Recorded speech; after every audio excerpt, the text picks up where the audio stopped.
Story 1. The Trail of the Missing Hecht. Have you ever been in a forest that seemed to have a life of its own, where each step echoes strangely as if the entire environment is listening to you?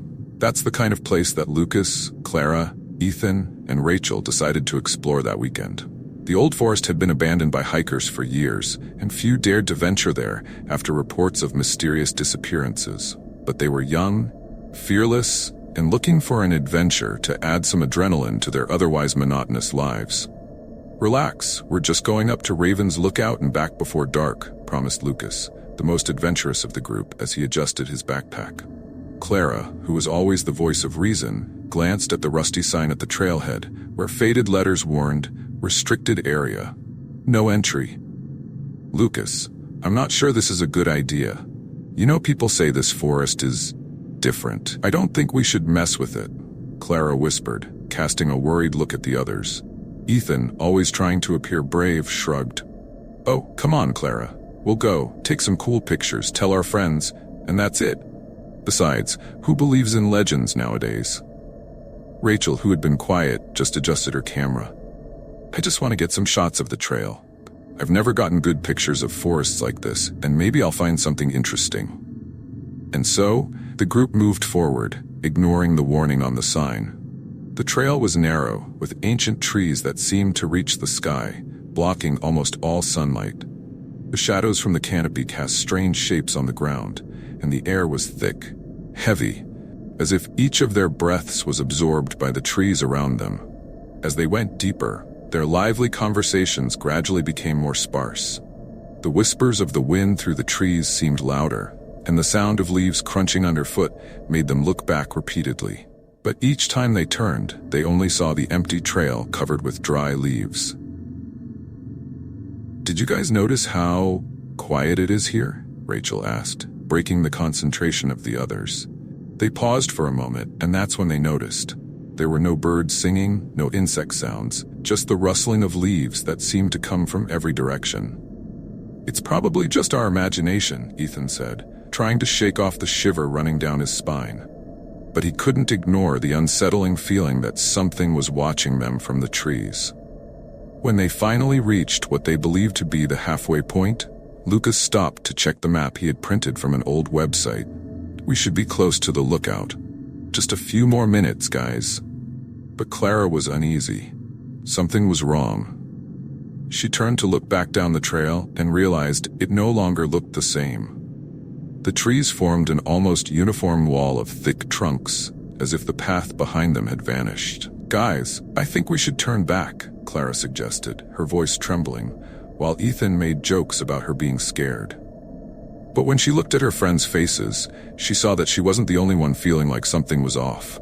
Even so, they pressed on, driven by the desire to prove they weren't slaves to their fear. But as they walked, the forest grew denser, and the once well-marked trail had become just a thin line of dirt between the tree roots. The air grew colder, and the whispers of the wind seemed to form words they couldn't quite understand.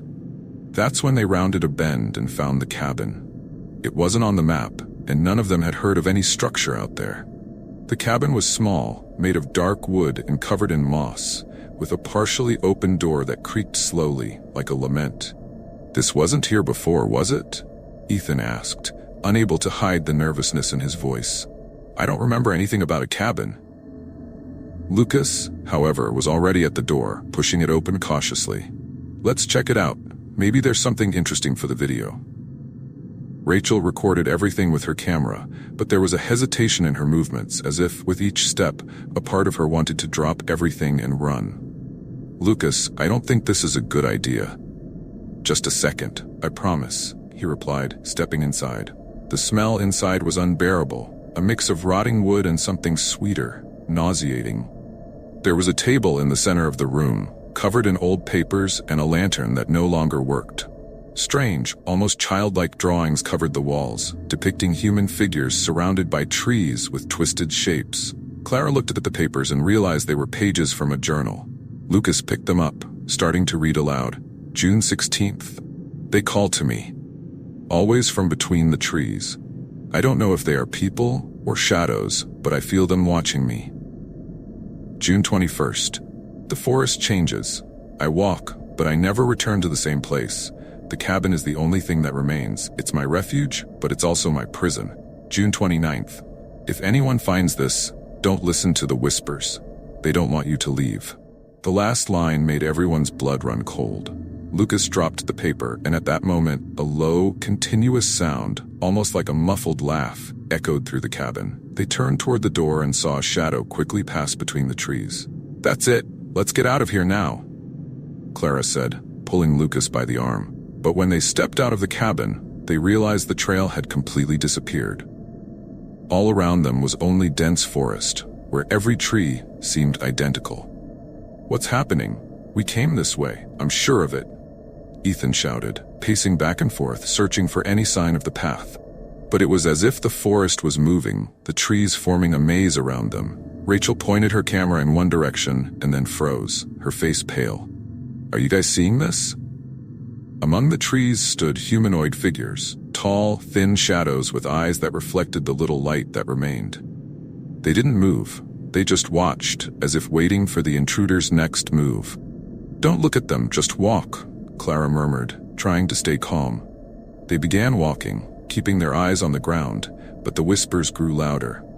Every step seemed to lead them somewhere different, as if they were walking in circles.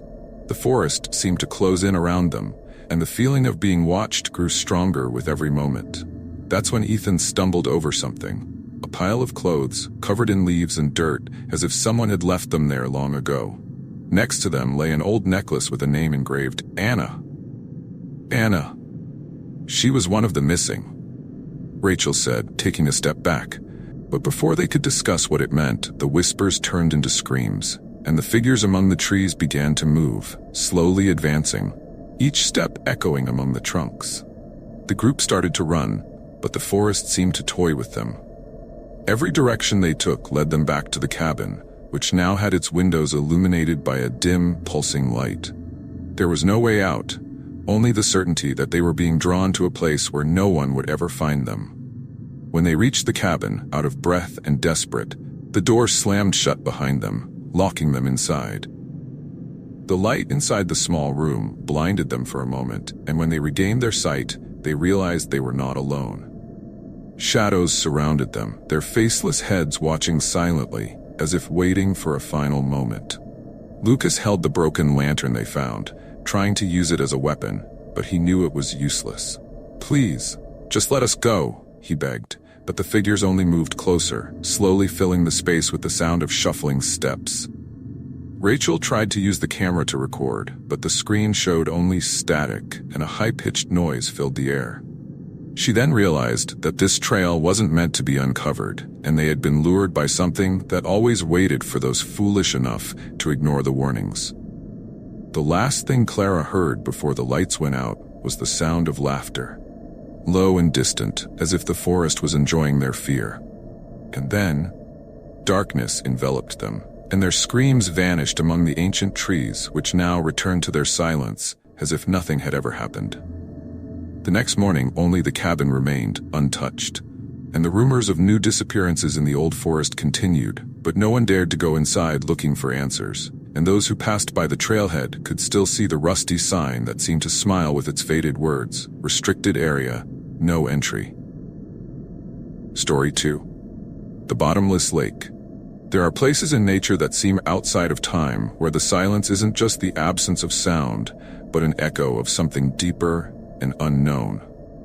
In the heart of the Darkwood Forest, far from civilization, lies a lake that few know about, and even fewer dare to visit. It's known as the Bottomless Lake, a name that carries more than just a reference to its depth. They say that no one has ever been able to measure its bottom, and those who tried never returned to tell the tale. It was exactly this mystery that attracted Emily and Jake. They were an adventurous couple, always looking for new places to explore and document during their outdoor expeditions. When they heard about the lake, they decided it would be the perfect spot for an isolated camping trip, far from the noise of the city. "It's going to be amazing, Em. No one's ever really explored this place. And who knows, we might even make a video that goes viral," Jake said enthusiastically as he drove down the dirt road leading to the trailhead. Emily smiled, adjusting the camera on the passenger seat. She loved capturing the beauty of nature, but that day, she couldn't shake the strange feeling that had followed her since they left the city. "You know, they say there's something odd about this lake, right?" she muttered, more to herself than to him. Jake just laughed. "It's just local legends. You know how people in small towns love to make up scary stories to keep strangers away. It's just going to be another lake, like any other." But when they reached the shores of the bottomless lake, Emily sensed that there was something different about it. The water was dark, so dark that it seemed to absorb the sunlight, reflecting only a smooth, unbroken surface, like a black mirror. There were no bird calls or animal sounds around them. Just the soft breeze rustling through the treetops and the gentle lapping of the waves against the rocky shore. They set up their tent near the water's edge, and Emily began taking photos of the landscape. The lake looked like a vast pool of black ink, and with every shot she took, she felt like the shadows along the water's edge seemed to shift. Jake, on the other hand, was excitedly setting up his fishing gear, talking about how incredible it would be to learn more about the lake's mysterious depths. "I'm going to take a dive tomorrow with my scuba gear. Who knows what I might find down there," he said, staring at the still surface. Emily shivered at the idea. "I think we should stick to the shore. Something about this lake. I can't explain it, but it feels like it doesn't want to be disturbed." Jake just shrugged, dismissing her concerns as more superstitions. As night fell, the silence around the lake became even more oppressive. The full moon shone brightly in the sky, but its light barely reflected on the dark surface of the lake, which seemed to swallow everything around it. As they prepared to sleep, Emily noticed something strange. Outside the tent, near the water's edge, she saw a brief glimpse of a figure reflected in the water. It had a humanoid shape, but with indistinct features, like it was made of pure shadow. She gasped, and when she pulled Jake over to look, the figure had already disappeared. I think I saw someone by the lake," she said, her voice trembling, but Jake reassured her. "It's probably just your imagination, Em. We're tired, and this darkness can play tricks on you." But that night, Emily had strange dreams. She dreamt that she was floating on the lake's surface, watching the sky drift farther away as something pulled her deeper into the water. The water around her whispered in a language she couldn't understand, and the murmurs grew louder until she woke up gasping, the sound of the gentle waves lapping at the shore filling her ears. Jake was standing outside the tent, staring at the lake with a vacant expression. The moonlight illuminated his face, revealing a blank look, as if he was hypnotized by the dark water. "Jake, what are you doing?" Emily asked, grabbing his arm, trying to snap him out of the trance. He blinked a few times, as if waking up from a dream. I thought I heard someone calling my name. It came from the lake." Emily felt a chill run through her body. She managed to convince Jake to return to the tent, and they both tried to sleep again, but the whispers never stopped. It was as if the lake itself was speaking to them, with voices that were neither male nor female, never repeating the same words. It felt like the water held the secrets of all those who had ever dared to dive into its depths. The next morning, despite Emily's protests, Jake was determined to dive into the lake. "You can stay here, Em. I promise I won't be long. I just want to see how deep it goes." She couldn't dissuade him, and so he disappeared beneath the dark surface, quickly vanishing from sight. Emily stood on the shore, her camera pointed at the water, recording every agonizing second as she waited. Minutes passed, and the surface of the lake remained unchanged, like a smooth black mirror. Emily began to worry, pacing back and forth along the shore, until finally she saw something emerge from the water. But it wasn't Jake. The figure that rose from the lake had a human-like outline, but its body seemed made of shadowy water, with long, twisted arms like gnarled roots. Its eyes, which seemed bottomless, locked onto Emily, and she screamed, stumbling backward. Before she could run, the figure disappeared back into the water, and at that moment, something yanked her toward the shore with such force that she fell to her knees on the rocks. She tried to stand up, but her leg felt trapped by something unseen, something coming from the lake. "Jake! Jake, help me!" she screamed, but all she heard was the sound of the water moving softly, as if it was mocking her panic. Then a cold, wet hand grabbed hers, but when she looked down, no one was there. It was as if the lake itself had materialized into a chilling grip. And then Jake resurfaced, gasping for breath, his face pale and his eyes wide with terror. He crawled out of the lake and Emily ran to him, but she could see that something was terribly wrong. His lips trembled and he seemed to try to speak, but no words came out. Emily held him, and finally, between sobs, he managed to whisper, "There's something down there, Em, a place that shouldn't exist. The voices, they called to me."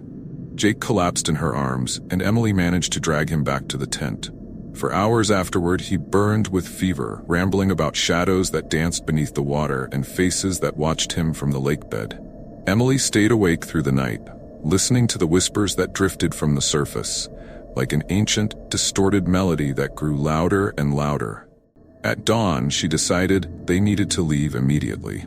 Jake was still weak but agreed, mumbling through clenched teeth that the lake wasn't what it seemed, that there was something alive down there, waiting for those who ventured too close. They packed up their tent and began walking back along the trail. But when they reached the entrance, they realized something was horribly wrong. The forest surrounding the lake seemed different. The trees were denser, and the paths they had taken before were now covered with thick, twisted roots. It was as if the forest didn't want them to leave. Emily began to cry, realizing they were trapped, and Jake held her hand tightly, trying to guide her back toward the lake's edge. But when they finally returned, there was no sign of the tent or their gear. The shoreline seemed different, older, as if they had traveled back to a time when no one had ever set foot there. And then, in the center of the lake, something began to emerge. It wasn't a human figure, but an ancient stone structure, covered in algae and moss, which looked like an altar. The surface of the water around it rippled, as if an ancient, malevolent presence had awakened. Jake tried to pull Emily away, but she was frozen, staring at the structure. Images of people diving and never returning flashed in her mind as the lake's voices turned into a chorus that called her name. It was as if the lake knew she was there, that it had always known, and had been waiting for her. Using the last of his strength, Jake dragged Emily away, and together they ran toward the edge of the forest. And suddenly, they found the road. The trees seemed to part for them, as if the forest was finally letting them go, but with the certainty that they would never forget what they had seen. Days later, back in the city, Emily tried to find information about the lake and the stone structure, but she found nothing. Jake refused to talk about what he had seen at the bottom, and the voices he heard in his sleepless nights continued to call to him. And when Emily reviewed the photos she had taken, she found one last image she didn't remember capturing. The lake's surface, reflecting the sky, and in the background, the figure of a man made of shadows, smiling at the camera with a gaze that was empty and cruel. They never returned to that place, but they knew that the lake would not let them forget, and that someday it would call them back to its endless depths. Story 3. The Keepers of the Forest. Old forests always hold mysteries, but some are different. They have a presence, something that seems to watch every step you take. A silence that isn't one of peace, but of a secret that prefers to remain hidden. The New Moon Forest was one of those places. It stretched for dozens of miles, untouched by humans for centuries, until a group of biologists decided it would be the target of their next research project. They wanted to catalog rare species, study the biodiversity, and above all, explore what no one had dared to explore before. But when they arrived at the village closest to the forest, they realized that the locals did not share their enthusiasm. The villagers avoided talking about the forest, exchanging uneasy glances and making protective signs whenever someone mentioned its name. An elderly man with white hair, sitting on the porch of a small house, watched them as they unloaded their equipment, and finally, he couldn't hold back. "You're fools to go into that forest," he said, his voice rough with age. "It doesn't want to be studied. The keepers don't like intruders." One of the biologists, Julian, laughed softly, thinking it was just another village superstition. "Thanks for the warning, but we're here for science, sir. There are no keepers, just a forest waiting to be discovered." The old man just shook his head with a grim look. "If you go, don't leave the old paths. and if you hear anything strange, run. The keepers don't forgive." With the warning echoing in their minds, the group, Julian, Martha, Rick, and Paula, entered the forest the next day. The trail was ancient, little more than a line of dirt between tall, thick trees. The smell of damp leaves and the constant shadows from the canopy created an almost oppressive atmosphere. But for them, it was just the beginning of a great adventure. "Look at these trees. They must be hundreds of years old. Check out how thick the trunks are," Martha said, amazed, while jotting down notes in her journal. Paula adjusted her camera, capturing the filtered sunlight that pierced through the leaves. Rick, the most practical of the group, focused on setting traps to capture small animals for study. "If we find some new species, this could be a career milestone. Just imagine the recognition," he said, his tone a mix of excitement and pride. Julian, who was leading the group, had a smile on his face. But deep down, he couldn't forget the old man's words. He shook his head, trying to dismiss the strange feeling that seemed to grow with every step deeper into the forest. For the first few days, everything seemed to go smoothly. They set up camp in a clearing they found in the middle of the woods and began cataloging plant species and small animals. But soon, they noticed that something about the forest wasn't quite right. Every night, the silence was absolute. There were no sounds of insects, owls, or any other signs of life, just the rustling of leaves in the wind, a sound that, over time, seemed to form words they couldn't quite understand. Rick was the first to feel something strange. "It's like we're being watched," he said one night while staring into the dark woods beyond the campfire's light. "Like the trees? I don't know, like they're aware of us." Paula laughed, but it sounded forced. "Let's not let local legends get to us, okay? It's just trees.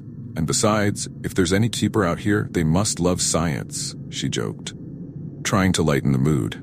But that same night, while Martha was making notes about some flowers they had found, she heard a sound that made her pen pause mid-sentence.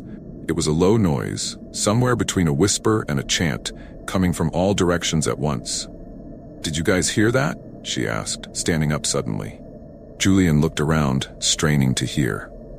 "I didn't hear anything, Martha. It's probably just the wind." But she wasn't convinced.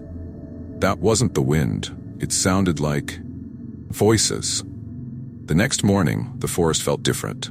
The trail they had used to reach the clearing had vanished, as if the plants had grown overnight to cover their path. Julian tried to use the GPS to chart a route back, but the device only showed interference, as if something in the forest was blocking the signal.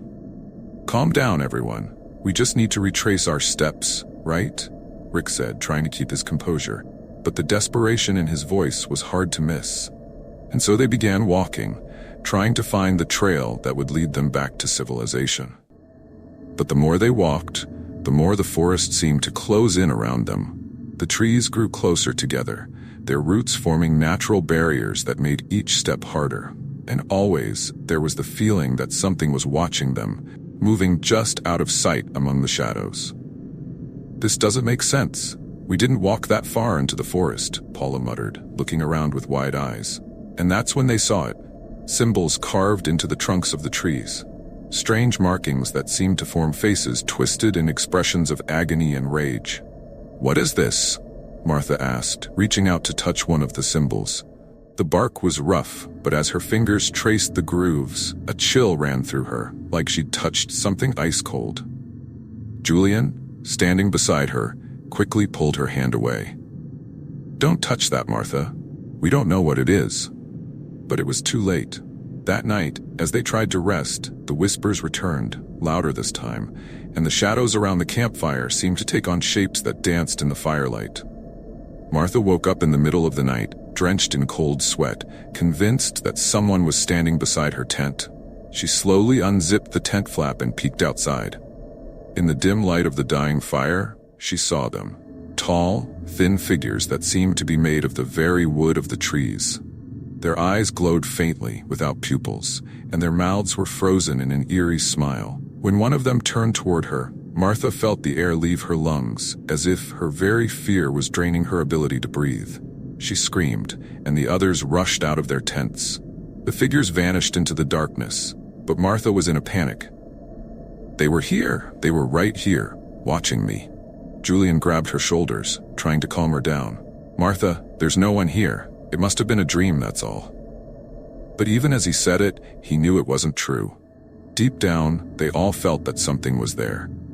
The next day, they found one of Paula's cameras smashed, with footage showing distorted shadows and quick, unnatural movements. Rick, who had always been the most skeptical, began to lose his composure.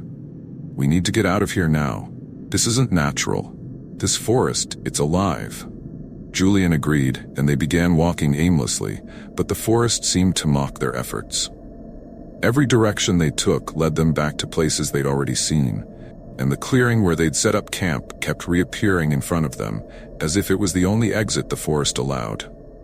That night, Martha vanished. They woke to find her lying beside one of the carved symbols, her eyes open and empty, as if all life had been drained from her. A frozen, unnatural smile lingered on her lips. Julian fell to his knees, trying to revive her, but it was too late. Rick and Paula backed away, horrified, while the whispers around them grew louder, now clear and unending.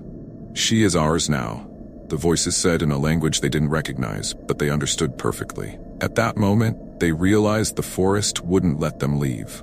The keepers were real, and the forest was sacred ground, a place where nature, and something much older than any legend, demanded absolute respect. They decided to burn the camp, hoping the fire would open a path out. But as soon as the flames touched the trees, a storm appeared out of nowhere, dousing the fire in seconds, and around them, the figures reappeared, watching in silence with their ghastly smiles. Rick ran into the forest, screaming, but his cries were soon muffled, as if the very earth swallowed him whole. Julian and Paula stood frozen, holding hands, knowing their fate was sealed. The next morning, only the clearing remained, undisturbed. And in the village, the locals knew that another group had vanished into the New Moon Forest. The old man on the porch just watched, his eyes heavy with sadness. He knew that the keepers continued to guard the forest, and that for those who ignored his warning, there was no way back. Now the forest grew a little more, covering the traces of the intruders, while the trees whispered the names of Martha, Rick, Julian, and Paula. And the keepers, hidden among the trees, continued their silent watch, waiting for the next ones who dared to challenge their domain.